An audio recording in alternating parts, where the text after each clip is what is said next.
Gumawa nga ako mga pambaon-baon ni Natnat para nga hindi na ako bibili sa labas. At feeling ko kasi sa mga pa-homemade ko ay nako malaki nga ang aking matitipid. Bale, itong manok nga pala bumili ko ng breast part, tapos ayan, tinanggalan ko nga lang ng buto at 150 pesos lang ang bili ko dyan. Oo besh, yung 150 pesos, sabi ko sa inyo pagka nagawa yan sobrang dami na. Bale, ayan, sinalang ko nga lang sa aking food processor at makalipas ng ilang minuto, ganito na nga itsura niya at pinong-pino na. Bale, manok nga siya best na ginawang giniling. Mas maganda kasi best kung ipo-food processor mo tong manok tapos gagawa ka ng cordon bleu ay medyo perfect na nga ang kanyang itsura.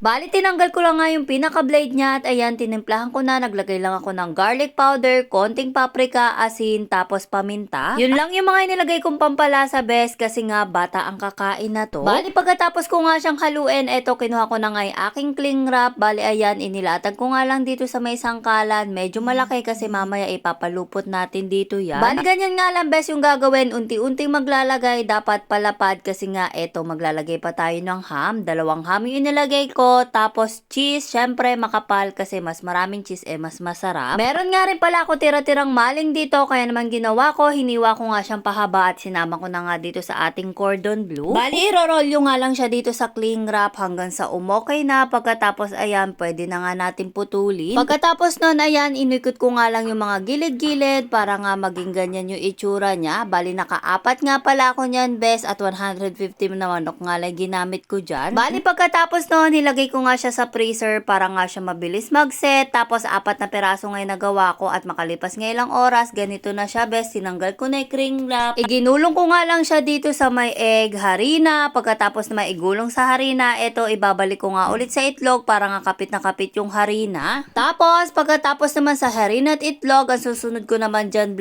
best is breadcrumbs. Bali ganun lang din, paulit-ulit na senaryo. Pagkatapos makoted niyan, abay nako, pwede na nga ito iprito. Diba, sabi ko naman sa inyo best, sobrang dali lang gumawa ng cordon bleu na pwede ipambaon at tiyak makakatipid ka nga dito.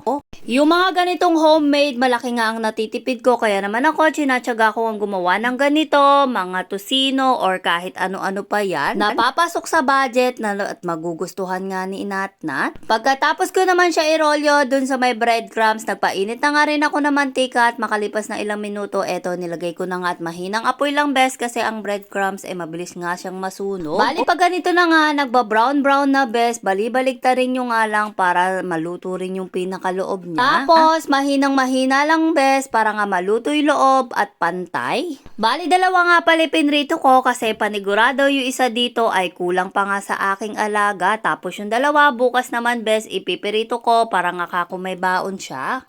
Hindi na nga ako pupunta ng talipapa o bababa ng talipapa para nga bumili ng kanyang aalmusalin, babaunin kasi eto nakagawa na nga ako best. Bali pagka ganito na nga itsura, brown na siya best, ayan, pwede nang hanguin. Tapos ipapakita ko nga sa inyo yung pinakaloob niya, talaga naman magugustuhan ng inyong mga alaga. Kaya naman yung lasa niya best, pangit lang yung pagkahiwa ko dito kasi nga yung kutsilyo ko medyo mapurol. Sa sobrang sarap nga na to, sabi ko sa inyo nga best, hindi nga umabot yung aming ulam. Nagluto pa nga ako na ibang putahe para nga lang may ulam mamaya.